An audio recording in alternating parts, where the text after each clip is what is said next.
So we know organisations like housing associations and councils have a sort of a lot of processes. How can they automate those sort of key processes, James? So I think there's kind of two major sets of processes that we'd look at here. There's kind of maintenance and repairs, and there's things like collecting rent. So for collecting rent, again, it's not something that people look forward to doing. So we need to make it as easy as possible for them to do it. So if we have an automated process where they can use whatever contact method they choose, they provide some information, and then they're able to hear their balance back and make a payment. That's a fantastic way to do it. And we can also provide some gentle outbound reminders if somebody falls into arrears. Doesn't need to be harsh, but just to say, look, you've got a problem here. Deal with us by clicking this link or phoning this number, and we can help you through the process. The other side is the repairs and maintenance, which for the people we're going to be talking about, we're not involved in carrying out their repairs. So what we're really interested in doing is triaging the incident, planning the job, tracking the job through, and chasing if it's not complete. And they're all things that are relatively transactional. So they are things that should be able to be automated. It's basically the same as a where is my order process that's been in retail for however many years.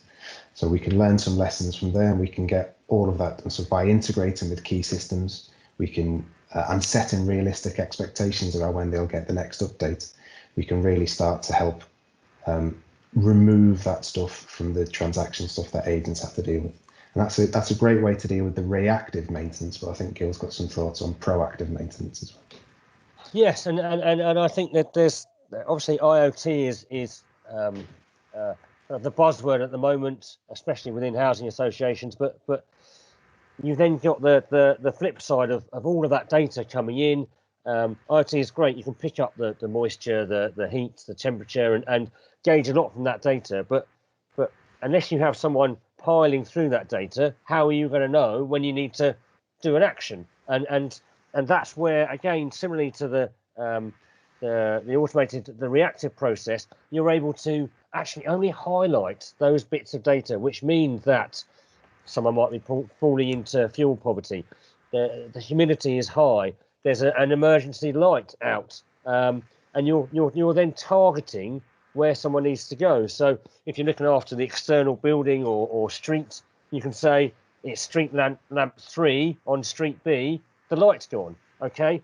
And you can start to build up that workload of that engineer, because actually in the same street, there's a building where there's a block of flats where, again, a light's gone, there's a window gone, whatever it is, and you can start to be proactive with where you're directing your maintenance people then to go. So not only are you saying something's gone out, we know it's gone out, but you're also being proactive with building the workload of how the maintenance is done, which is making you more efficient. And again, similarly to the rent aspect, if there is kind of say moisture is high in the house for a number of days, you can give a gentle nudge. Here's way of reducing humidity within your house. If that carries on, you can then, the next step is, again, automating that step where a housing officer might be informed to say, oh, look, there seems to be an issue here. Is it worth speaking to, going round, etc.? The next step.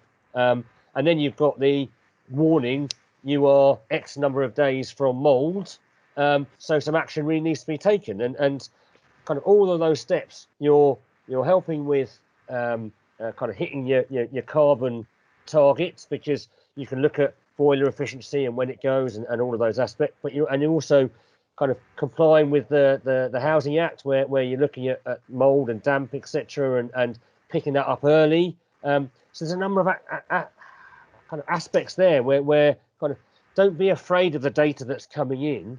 Actually, you can really use it, because if you're triggering only at the points that need to be triggered, you are kind of keeping that compliance data, so you know that house X is great, but house B needs some work doing to it. And you're also then kind of being forward thinking in how you are kind of looking after your stock. And if you save kind of not having to replace a bathroom every 5 years and it's now every 8 to 10 years, because you've reduced that kind of external wear and tear, then That's saving you money. That's reducing your carbon footprint, and increasing kind of the tenants' kind of how they feel about the housing association, because it's improving those processes. But I suppose the beauty about IoT is there is so much you can do about it, and kind of really it comes down to what, as an association, you are trying to achieve, and that's where kind of we're able to talk to you in more details about